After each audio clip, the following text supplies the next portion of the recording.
भाई अजय बैरागी जी, भाजपा के राष्ट्रीय महासचिव और द्वीप समूह के संगठन के प्रभारी श्री वाई सत्या कुमार जी, भाजपा के पूर्व अध्यक्ष और राष्ट्रीय कार्यकारिणी के सदस्य विशाल जॉली जी, हमारे पूर्व सांसद और द्वीप समूह के लोकप्रिय नेता विष्णुपाद रे जी, श्री ज्योतिर्मय जी, श्री के रामदास जी, डीसी अरुणागिरी जी, श्रीमती शीला सिंह जी, संजय कुमार सिंह, बी ईश्वर राव, श्री प्रकाश अधिकारी जी, एम विनोद जी, एस मूर्ति जी और आज इस सभागार के अंदर उपस्थित भारतीय जनता पार्टी के प्यारे कार्यकर्ता भाइयों बहनों को मेरा नमस्कार। 2 दिन से द्वीप समूह के अलग अलग कार्यक्रमों में मैं यहां उपस्थित रहा हूं।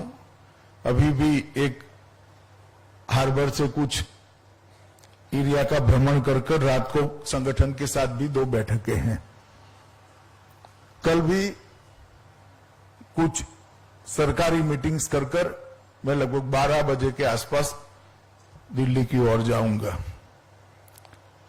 ये कुल मिलाकर 3 दिन का दौरा मेरे लिए भी चिरस्मरणीय रहने वाला है।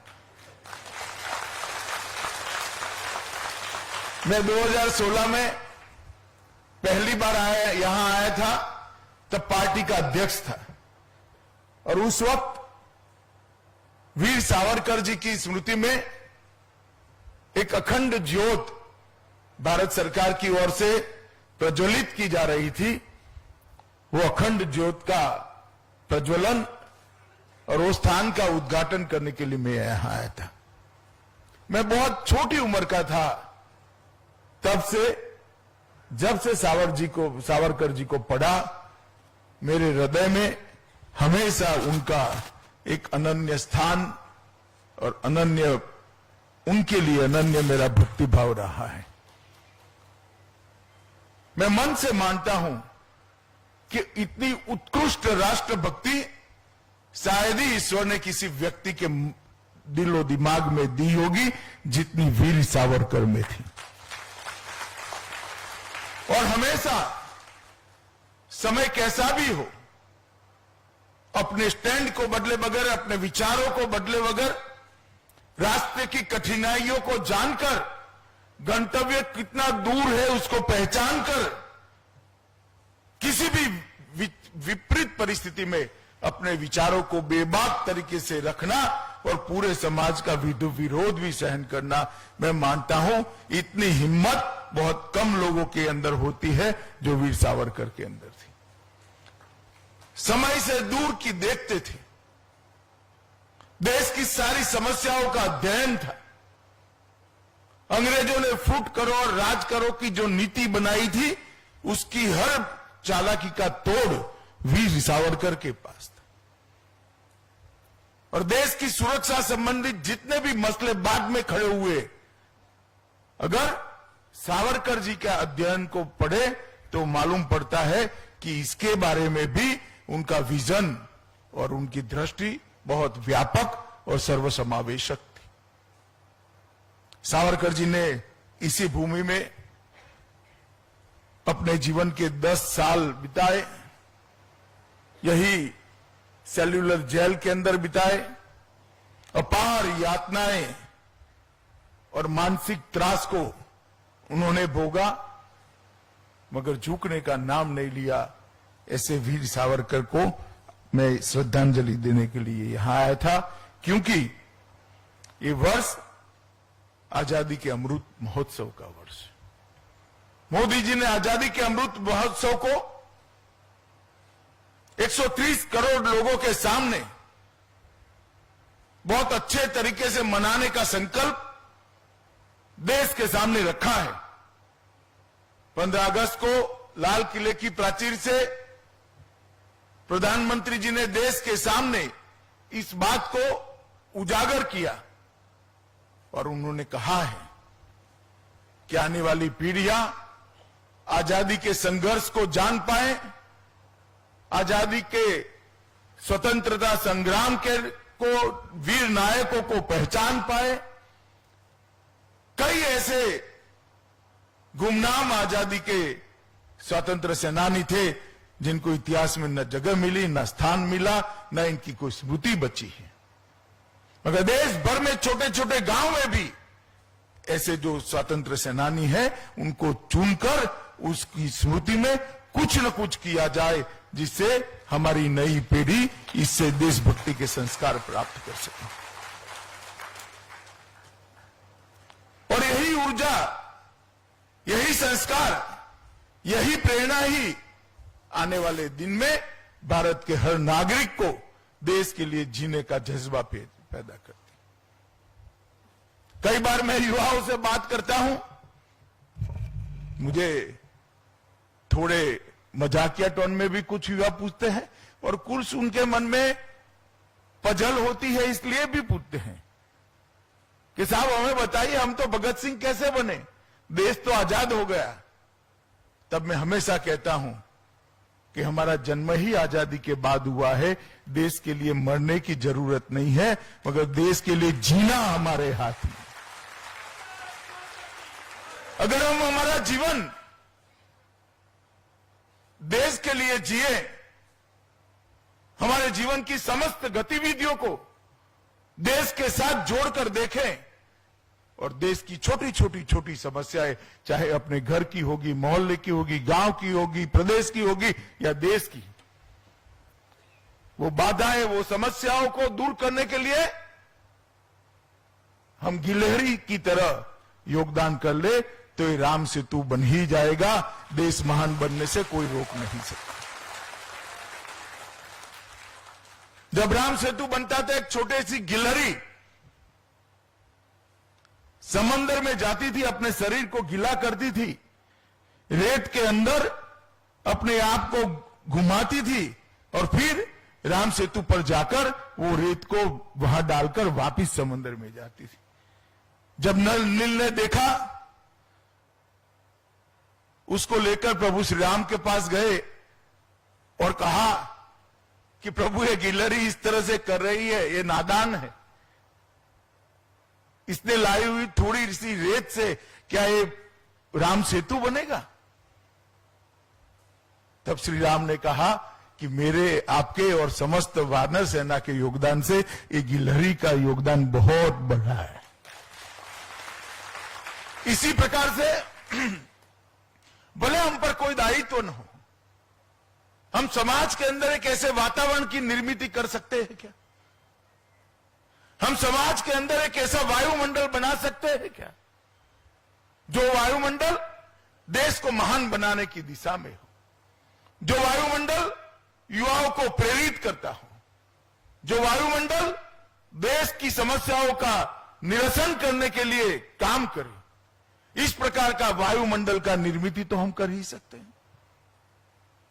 और संकल्प लेने का वर्ष है, विशेषकर भारतीय जनता पार्टी के कार्यकर्ताओं के लिए, क्योंकि हमारी पार्टी की स्थापना ही महान भारत की रचना के लिए हुई है। हम सत्ता के लिए राजनीति में आए हुए लोग नहीं, हम विचारधारा से बंधे हुए लोग हैं और हमारी विचारधारा महान भारत की रचना की विचारधारा है। ये संकल्प लेने का वर्ष है। अगर 130 करोड़ लोग इस आजादी के अमृत महोत्सव के वर्ष के अंदर एक छोटा छोटा संकल्प ले, तो इतना बड़ा परिवर्तन इस देश में आ सकता है। संकल्प भले व्यक्तिगत हो, एक छोटा सा 10 साल का बच्चा कह देगा कि मैं जीवन में कभी ट्रैफिक के नियमों को नहीं तोड़ूंगा, और पूरा जीवन अगर वो नियम नहीं तोड़ता है तो बहुत बड़ा कंट्रीब्यूशन होगा। एक छोटी सी 3-4 साल की बच्ची अगर संकल्प ले लेती है कि मेरे जीवन में मैं भोजन की थाली में जूठा अन्न नहीं छोड़ूंगी, अन्न का बिगाड़ मैं नहीं करूंगी, तो बहुत बड़ा परिवर्तन देश के अंदर आ सकता है। अगर हम तय करते हैं कि मेरे रूम से बाहर जाने से पहले लाइट, पंखे और एसी की स्विच हम बंद कर देंगे तो देश में बहुत बड़ा परिवर्तन है।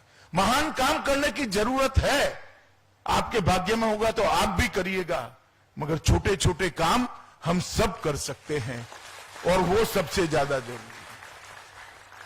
अगर 130 करोड़ लोग इस प्रकार का संकल्प लेते हैं तो 130 करोड़ संकल्प का संपुट मां भारती को महान बनाने से रोक ही नहीं सकता। विश्व में हमारा उचित स्थान हमें मिलना ही मिलना तय हो जाएगा। अब कल्पना करिए, 130 करोड़ लोग एक ही दिशा में एक एक कदम बढ़ाते हैं तो 130 करोड़ कदम देश आगे बढ़ता है। जरूरत है एक दिशा में कदम बढ़ाने का संकल्प करने की।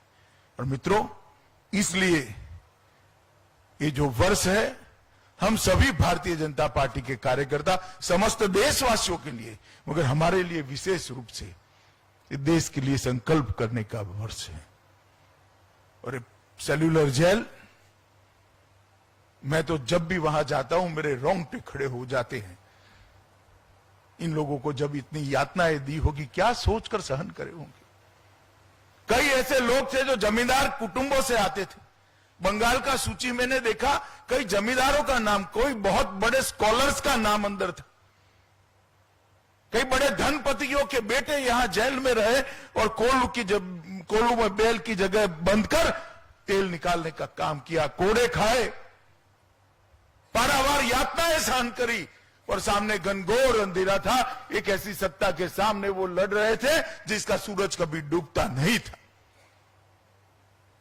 मालूम नहीं उन्होंने अपने जीवन में आजादी को देखा या नहीं देखा, कई लोग नहीं देख पाए होंगे, मगर जब हम सोचते हैं तो मालूम पड़ता है कि वो लड़ाई वो न लड़ते तो आज हम स्वतंत्र भारत में हवा नहीं, श्वास नहीं ले सकते थे। इस भारत की स्वतंत्रता ऐसे अज्ञात करोड़ों स्वतंत्र सेनानियों के बलिदान, तपश्चर्या और उनके समर्पण के कारण ही मिली। और ये वर्ष है उनके सपनों का भारत बनाने का, और मोदी जी ने अभियान आगे बढ़ाया है।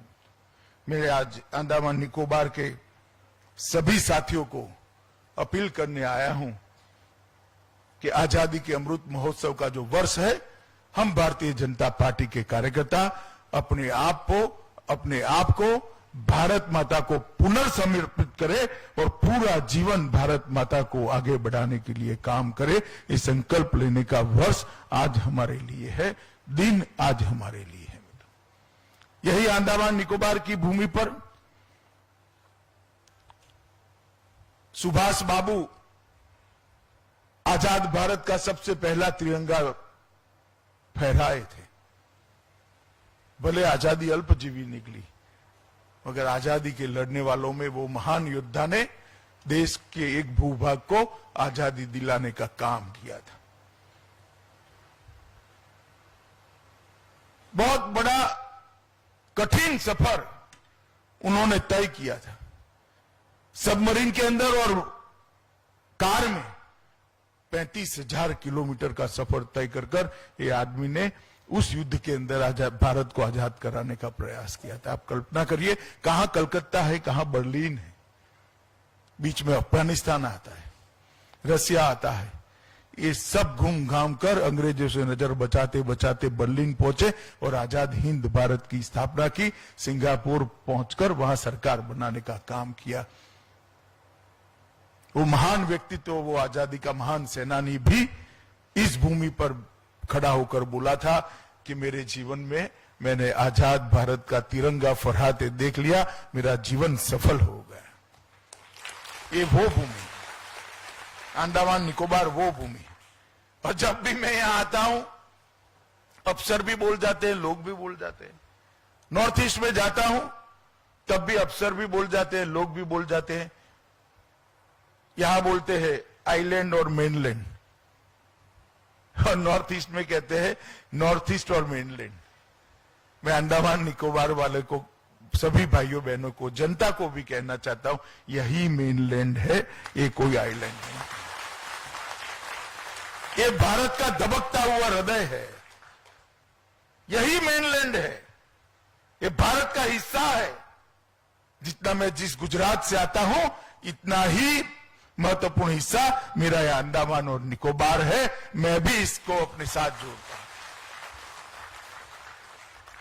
क्योंकि स्वतंत्रता का सबसे बड़ा संग्राम और देश भर से स्वतंत्र सेनानी जो लड़ते थे, इन्होंने एक बहुत बड़ी तपस्या यही यज्ञ वेदी के अंदर आहुति देकर करी थी। इससे बड़ा कोई स्थान हो नहीं सकता। इसलिए हम सब ने मन में से मेनलैंड कंसेप्ट ही निकाल दीजिए, ये अंडमान निकोबार ही हमारा मेनलैंड है और इसको मानकर हमने आगे करना चाहिए।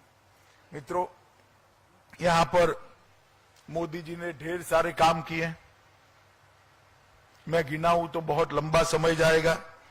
जल जीवन मिशन में 66,000 परिवार को शुद्ध पीने का पानी दिया है। स्वनिधि ये छोटे से राज्य क्षेत्र में 100% पहुंची है। हर घर में बिजली पहुंचाने का काम किया है। एक राष्ट्र एक रेशन कार्ड यह 100% इंप्लीमेंट हो चुका है। आज ही मैं 29 स्वास्थ्य केंद्रों का लोकार्पण कर आया। इसको मिलाकर 129 स्वास्थ्य सेहत केंद्रों की स्थापना कर दी गई है। अब कहीं पर भी एक भी नया स्वास्थ्य केंद्र बनाने की जरूरत नहीं है। केरोसिन मुक्त हमारा अंडमान निकोबार हो गया है। हर घर में गैस पहुंचा दिया गया है। हर घर में शौचालय पहुंचाने का काम समाप्त हो गया है। शहरी क्षेत्र में भी हर घर में शौचालय पहुंचाने का काम हो गया है। और प्रधानमंत्री जन आरोग्य योजना का 11,500 लोगों को 5 लाख तक की सुविधा का सारा फायदा पहुंचाने की शुरुआत हो गई। और कोरोना के अंदर भी यहां पर नरेंद्र मोदी जी के नेतृत्व में भारत सरकार ने बहुत अच्छा काम किया है। मित्रों, मैं कई बार कांग्रेस के नेताओं को सुनता हूं, तब मुझे सवाल आता है कि किस विश्वास से बोलते हैं, किस मिट्टी के बने हुए हैं। इतनी जोर से और निर्लज्जता से कोई झूठ कैसे बोल सकता है। मैं पूछना चाहता हूं इन लोगों कि भाई 60 साल तक आपने शासन किया, देश में 4 पीढ़ी शासन किया, मुझे बताओ तो अंडमान के हर घर में आप शौचालय पहुंचा पाए थे क्या? हर घर में बिजली पहुंचा पाए थे क्या? गरीब व्यक्ति को आयुष्मान भारत योजना का कार्ड पहुंचा पाए थे क्या? इतने सारे आरोग्य केंद्र बना पाए थे क्या? मित्रों, ढेर सारे काम जो हर व्यक्ति की चिंता करते हैं, हर व्यक्ति को अपना जीवन स्तर ऊपर उठाने का मौका देते हैं, ये काम भारतीय जनता पार्टी ने किया। आप कल्पना करिए, घर के अंदर गैस नहीं है और माता धुएं वाले घर में रहती है, लकड़ियां जलाकर, टहनियां जलाकर, कंडे जलाकर खाना पकाती है। उसकी स्वास्थ्य का क्या होगा? आंख की ज्योति चली जाती है, फेफड़ों में धुआं जाकर वो फाइब्रोसिस से कसमय ही मृत्यु का वरण करती है। हर घर में गैस देकर मोदी जी ने 13 करोड़ माताओं को कसमय मौत से शरण में जाने से बचाने का काम किया। 10 करोड़ शौचालय बनाकर एक 15-16 साल की बच्ची खुले में शौच क्रिया करने जाएगी, कितनी शर्म आएगी उसको। वो रात पड़ने की राह देखती थी बेचारी, आज वो भी हम सब की तरह शर्म से मुक्त होकर, निश्चिंत होकर अपने घर में बने हुए शौचालय का उपयोग कर सकती है। वो सारी बच्चियों को शर्म से बचाने का काम हमारे प्रिय नेता नरेंद्र मोदी ने किया है। और एक कांग्रेसी आज भी पार्लियामेंट में बोल रहे हैं कि काम तो हम कर रहे हैं, हमने किया था, फला किया था, ढिका किया था। भाई, इतने साल से कनेक्टिविटी की बात चलती थी। चेन्नई से अंडमान निकोबार तक का सबमरीन केबल लगाने का आपको सोच भी आया था क्या? बताओ भाई, आया था भाई? आया था? मोदी जी ने 18 में चालू किया, 20 में समाप्त कर दिया। आज यहां पर कनेक्टिविटी का कोई प्रॉब्लम नहीं। कांग्रेस में सरकारें कैसे चलती थी? एक सरकार सोचती थी, दूसरी सरकार योजना बनाती थी, तीसरी सरकार टेंडर निकालती थी, चौथी सरकार काम को चालू करती थी और 5वीं सरकार आई तो उद्घाटन करती थी। और कई सारे प्रोजेक्ट तो बीच में ही 5 सरकारों के अधर में लटक जाते थे। मोदी जी ने देश में कार्य संस्कृति बनाई है। मोदी जी ही भूमि पूजन करते हैं और मोदी जी ही लोकार्पण करते हैं। ये भारतीय जनता पार्टी की सरकार है। जो सरकार इसका भूमि पूजन करती है वही सरकार इसका लोकार्पण करती है। इसीलिए विकास इतना द्रुत गति से, तेज गति से आगे बढ़ा है। 1224 करोड़ रुपए की लागत का 12 प्रमुख द्वीपों को जोड़ने वाला आज ये प्रोजेक्ट समाप्त हो गया है। पोर्ट ब्लेयर में 200 जीबीपीएस और अन्य द्वीपों में 100 जीबीपीएस की कनेक्टिविटी आज आप सबके लिए उपलब्ध है। मित्रों, ये फ्लैग पॉइंट जहां देश का सबसे पहला तिरंगा फहराया गया, सुभाष बाबू जैसे व्यक्ति ने फहराया,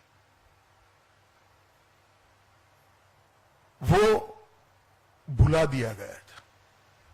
जब वो घटना को 75 साल हुए, मोदी जी यहां आए और मोदी जी ने 2018 में यहां फिर से 100 फुट ऊंचा तिरंगा लगाकर सुभाष बाबू की स्मृति को जीवित करने का 3 द्वीपों का पुनः नामकरण किया गया। स्वराज द्वीप, शहीद द्वीप और नेताजी ब्रिज द्वीप, सुभाष चंद्र बोस द्वीप। कभी इन लोगों को विचार ही नहीं आया, कभी विचार नहीं आया। गांधी नेहरू, गांधी नेहरू, गांधी नेहरू, गांधी नेहरू। महात्मा गांधी नहीं भाई, हाँ आप गलत मत समझ लें, उनका भी नाम तो अब नहीं बोलते हैं। ये 2 परिवार के अलावा किसी का विचार ही नहीं आया उनको। नरेंद्र मोदी जी ने दुनिया की सबसे बड़ी सरदार पटेल की प्रतिमा बनाकर सरदार पटेल को उचित सम्मान देने का काम किया। सुभाष बाबू के जन्मदिन को पराक्रम दिवस नाम देकर आज पूरी सरकार मना रही है। देश के करोड़ों करोड़ों बच्चों और युवाओं को सुभाष बनने की प्रेरणा देने का काम ये भारतीय जनता पार्टी की सरकार करती है। ढेर सारे काम लटके हुए थे। मुझे कोई जवाब दे, अंडमान निकोबार के कांग्रेस ही थोड़ा, कि भाई आप क्या करें, जरा बताओ ना मुझे, आप क्या करें। अक्षय ऊर्जा परियोजना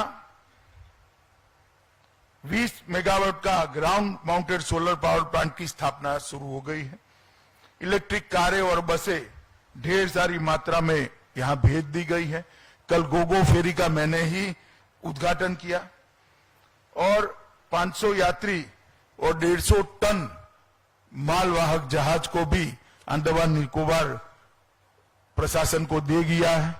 सभी घरों में स्मार्ट मीटर लगाने का काम पूरा हो गया है। धनी खाड़ी बांध की ऊंचाई बढ़ाई है। मेडिकल कॉलेज की स्थापना करी है। कोई जरा हिसाब तो मांगो भाई, आप लोग क्यों नहीं मांगते बताओ। मांगना चाहिए या नहीं मांगना चाहिए? मांगेंगे। 12 के 12 द्वीपों पर इसका कच्चा चिट्ठा लेकर जाइए और कांग्रेसियों से हिसाब मांगिए कि आपने क्या किया बताओ भाई। ये तो सारा हमारी सरकारों ने किया।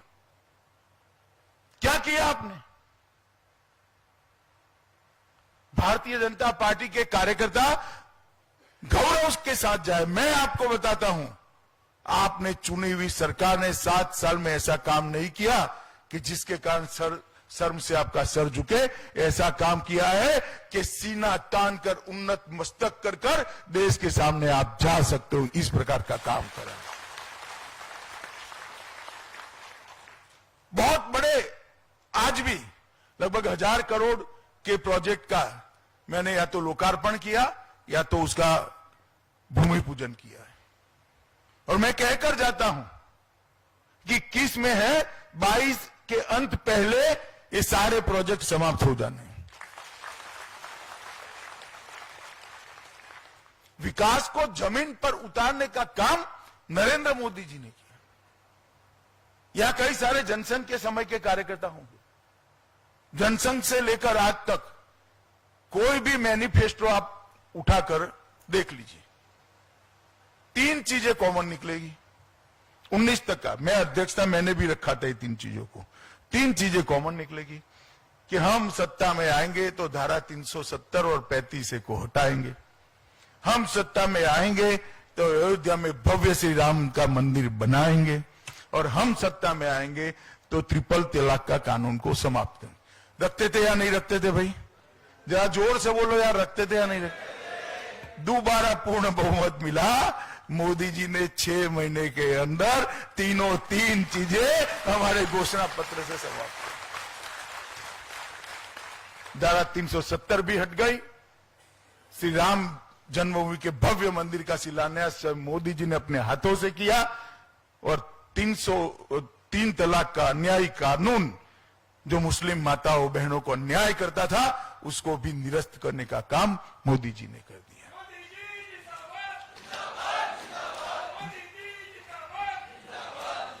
मोदी जी ने देश की सुरक्षा को भी, मैं फिर से यहां आने वाला हूं कुछ समय के बाद, आज थोड़ा हड़बड़ी में हुआ है, मौसम भी ठीक नहीं था, बहुत सारे कार्यकर्ता आ नहीं पाए हैं, मगर अगली बार कार्यक्रम की शुरुआत ही कार्यकर्ता सम्मेलन से करेंगे, तो पूरा समय आपके लिए मिलेगा।